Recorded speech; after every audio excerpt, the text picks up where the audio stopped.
Following a visit from her son and grandson, an older woman searches through her fridge for the saltfish she'd wrapped the previous day. Pushing past leftovers, various sauces, and cans of soda, she finds it wrapped in a thin muslin cloth. She pulls it from the fridge before removing it from its wrapping, dunking it into a pot of water to rinse off the salt. She slaps it into a frying pan her daughter had been preheating on the stove, the fish sizzling, filling the room with the delicious scent.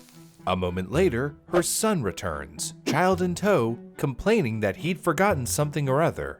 But before she can fully realize what's happening, her grandson, only 11 years old, collapses. With the sublime smell of frying white fish still in her nose, she watches as her son desperately tries to resuscitate the young boy. In a terrified haze, an ambulance is called, and her grandson, still clinging to life, is taken away. What do you do when just the scent of something can send you into a death spiral? How do you even begin to navigate the world when one day you can live your life as normal, but the next day, just a single bite of your favorite meal could kill you?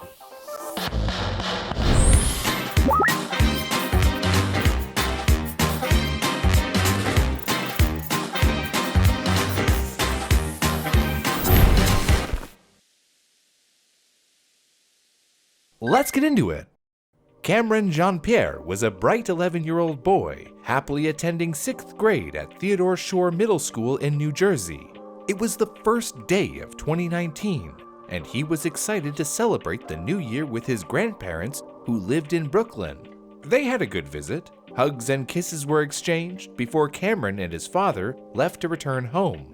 Moments later, Cameron's grandparents and aunt started making dinner. Fried salt fish, a common Caribbean dish made with cod and a whole lot of salt.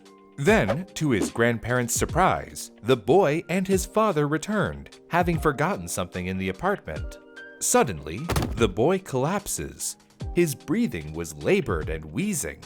His father recognized the signs of an asthma attack, which the boy had had before, and quickly leapt into action, administering a nebulizer which would deliver steroids in a mist form for Cameron to inhale, hopefully improving his breathing.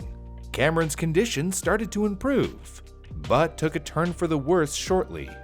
An ambulance was called, and while they waited in agony, Cameron told his father, "I feel like I'm dying."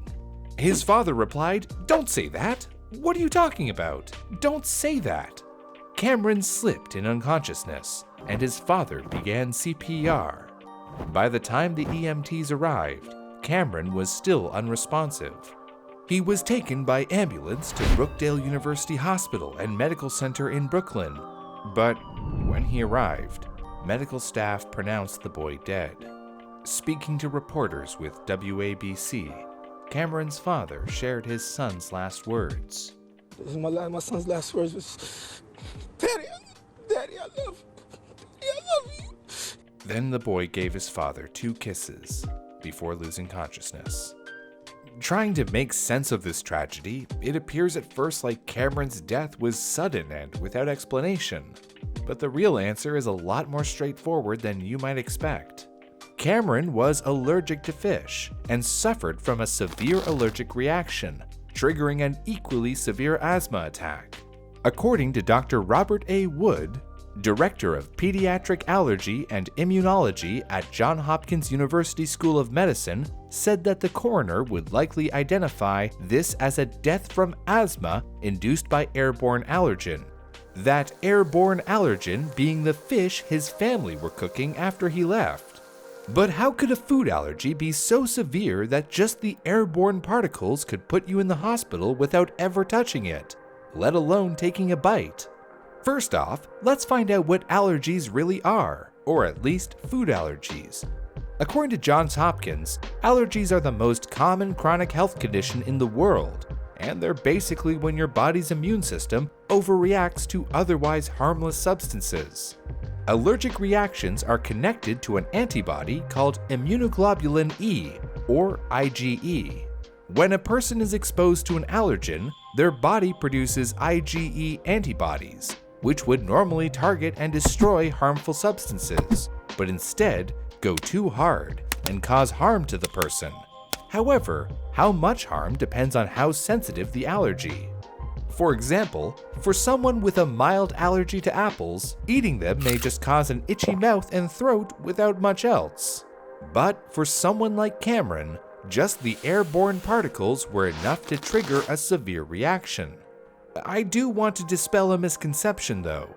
In most cases, it's the proteins that are released by the cooking process that trigger allergies, not the smell itself. For Cameron, the fish cooking on the stove sent steam into the air, aerosolizing the proteins, forcing the boy to inhale the allergens into his lungs, triggering his intense reaction. With an allergy and asthma, Cameron was particularly vulnerable.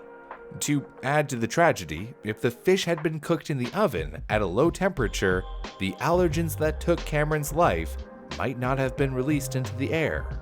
Allergic reactions can be recognized by itching, nausea, elevated heart rate, swelling, and difficulty breathing. Not every allergic reaction needs to be treated in a hospital, but if you start having any breathing issues, go to the emergency room immediately. Mild reactions can usually be treated with a course of over-the-counter allergy meds. If you have any seasonal allergies, you're probably familiar with antihistamines, drugs like Benadryl, Claritin, or Allegra, among others. However, tracking your reactions is the most important thing, since severe reactions can feel like mild reactions at first. It's how quickly you deteriorate that differentiates them. For severe reactions, medical staff are likely to treat you with antihistamines on an IV to speed up how quickly your body feels the effects. These drugs do not improve your airway obstruction, so epinephrine should always be administered first in emergencies. The main life-threatening condition that accompanies allergic reactions is called anaphylaxis, or anaphylactic shock, which triggers the swelling of body tissues. A person's tongue and throat can swell up to the point their airway closes, suffocating them. Just because you haven't had any allergic reactions, don't think that you'll never have one. While allergies generally develop in childhood and decrease in severity by your 20s and 30s, they can present at any point in your life. Just ask journalist Keila Peoples. The 42-year-old had never had any allergies. But one day, after eating shrimp and rice, a dish she'd had many times before, something happened.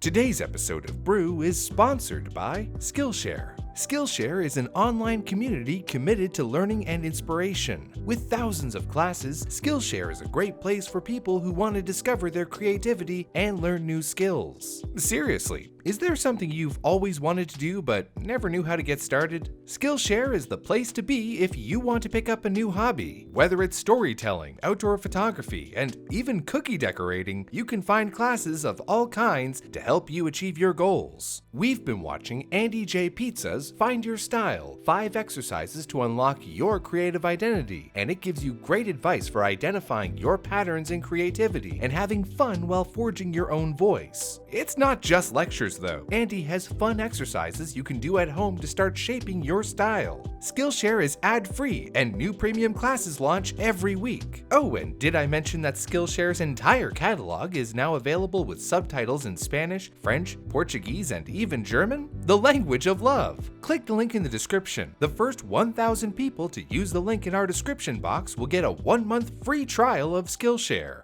Immediately, the inner part of my lip started to itch.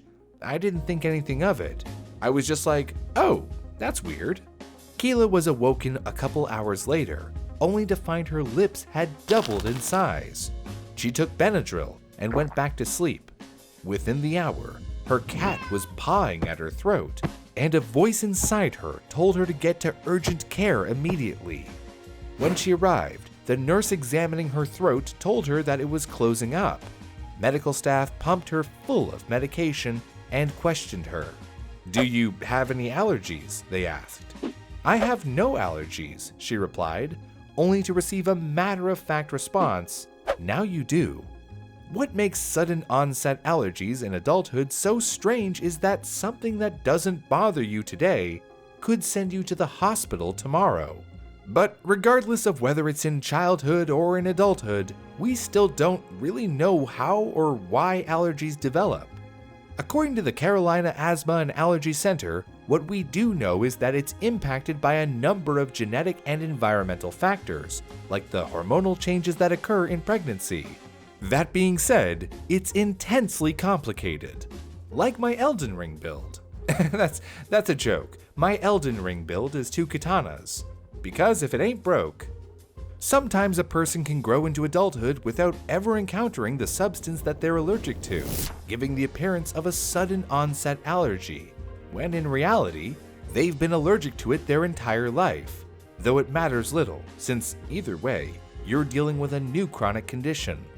Like many chronic conditions, there aren't cut and dry treatments for food allergies, but that doesn't mean there isn't anything we can do. First off, if you're in anaphylactic shock, then your priority should be to get to the hospital as soon as humanly possible. With your airway swelling to the point that it could possibly close up, it's imperative that you get medical attention immediately. Now, in addition to that, you can also take epinephrine.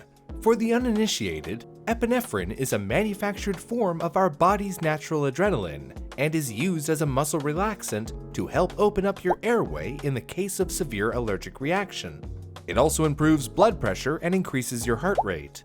Epinephrine is usually administered using specialized auto-injectors, the most common of which is the brand EpiPen, though there are others like Allergic, OVQ, Adrenaclick, and Simjepi.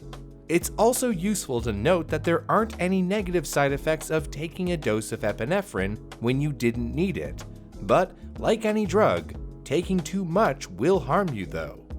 Now, I do need to clear up a quick myth. Epinephrine is not an instant cure for a severe allergic reaction. It is the only known drug that can reverse symptoms of anaphylaxis. However, it does not suddenly stop your body's immune response. Its main role is to ensure that your airway remains clear enough that you don't suffocate before you make it to the hospital, which is where you should go if you're suffering from anaphylaxis. Allergic reactions are occasionally mistaken for asthma attacks. Sometimes, severe allergic reactions can trigger bronchospasms, which is when your bronchi, tubes that connect your windpipe to your lungs, constrict, making it difficult to breathe. If you recall from Cameron's story, his father administered a nebulizer, a medication for asthma, but to no avail. Cameron's father did all he could. But that's the nature of tragedy.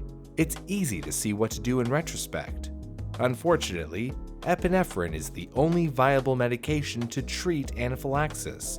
And while bronchodilators can help, they should always be a follow-up. There are a wide variety of food allergies, but interestingly enough, common allergens vary in global distribution, while a handful of allergies overlap across most cultures. Wheat is a common allergen. However, celiac disease and a gluten intolerance are not what we refer to as wheat allergies. If you have a wheat allergy, you can tolerate gluten so long as it does not come from wheat. Wheat allergies are the leading cause of anaphylaxis in Japan and Korea, above both shellfish and nuts. Then there's fish. In the US, about 1% of the population is allergic to our finned friends according to FARE, the Food Allergy Research and Education's website. In Asia, however, rates differ. Fish allergy is quite prevalent in the Philippines at 2.29%, as opposed to Singapore and Thailand, with rates as low as between 0.26% to 0.29%. Egg allergy is also quite common no matter what side of the world you're from. In a US study, researchers found that egg allergy could be observed in 0.9% of all American children and 1.3% of children under 5, but noted that 68% of children will outgrow their egg allergy by the time they're 16. In China, that rate is higher, around 3 to 4%. According to a 2019 study, cow's milk allergy affects between 2 to 3% of all infants, regardless of the culture they're from. That being said, 90% of children with a cow's milk allergy will outgrow it by the time they're 3 years old. Shellfish allergies also cover much of the human population. The term shellfish includes crustaceans like crabs, lobster, shrimp, and prawn, and mollusks like squid, oysters, scallops, and clams. Approximately 2% of the US population has this allergy, but in Southeast Asia, that rate increases to upwards of 5%. The last of the most common allergies is most well known: peanuts and tree nuts. This includes everything from almonds, hazelnuts, cashews, pecans, and more. But not coconuts, even though the FDA technically classifies them as a tree nut. Worldwide, these allergies afflict somewhere around 3% of the total population. In the United States, that percentage is around 1% of children. In the late 90s to early 2000s, the West experienced what some call the food allergy epidemic, which created the impression that other cultures didn't experience the same level of allergy prevalence. This was corroborated by studies performed in Korea, the Philippines, Taiwan, China, and Thailand, finding rates as low as 0% to 1.1%, about half the rates that appear in the UK, Canada, the US, and Australia. However, according to a 2018 study, The Epidemiology of Food Allergy in the Global Context, rates of peanuts as a cause of anaphylaxis in Asia have been rising. The authors of the study say that food allergy prevalence may be expected to increase in Asia and Africa as there is increased urbanization and adoption of westernized lifestyle. So, why do common allergies vary from country to country? This probably has a lot to do with the lifestyles of people living in particular places. It appears that allergies, on a cultural level, seem to develop based on foods that are commonly eaten. As more people eat a particular food, it's more likely someone in that population will have a bad reaction to it. However, this isn't always the case. For example, peanuts are a staple of Thai diets, but their rate of peanut allergies is virtually zero, so it's not really clear what is at work here. There are allergies that are exclusive to Asia as well. For example, buckwheat is one of the most common source of anaphylaxis in Japan, where it's consumed commonly. On that same note, bird's nest, a Chinese delicacy made from the saliva of swiftlets that we've talked about in a previous video, is a common source of anaphylaxis in Southeast Asia. Legume allergies, specifically soybean allergies, are quite frequent in India, where vegetarian diets mean high volumes of soybeans are consumed. Another study out of India found that eggplant allergies are also on the rise as well. However, this is complicated when you learn that children of Asian descent who grow up in Asia have a lower rate of food allergies than children born to Asian parents who grow up in Western countries. Again, scientists and researchers haven't found out why, but isn't it fascinating? What isn't fascinating is the rising cost of living with an allergy. As the world's most common chronic disease, even something as simple as the rising cost of epinephrine has an effect through the entire community. Just 2 EpiPens cost upwards of $600 a piece in the United States. This issue is compounded by the relatively short expiry time of epinephrine.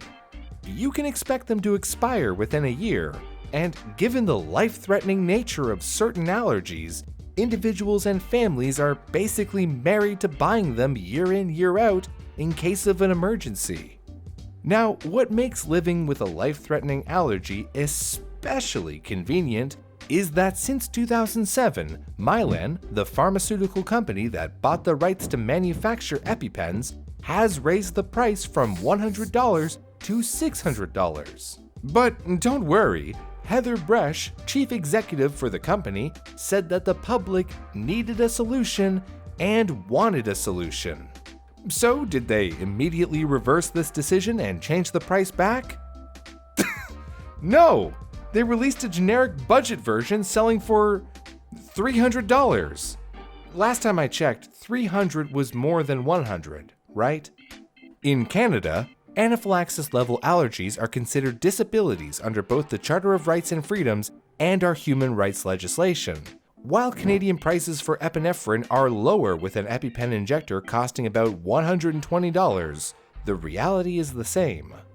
When you are born with a life-threatening allergy or develop it suddenly as an adult, in order to manage it, you must shell out hundreds, if not thousands of dollars more than everyone else. In America, if you had a sudden life-threatening reaction to your food, without insurance, you can expect to pay around $20,000 for the emergency room, between $210 to $600 for allergy tests, and then an additional $600 a year for EpiPens. That's a big allergies from me. Remember, the first 1,000 people to sign up to Skillshare through our link in the description will get a 1-month free trial.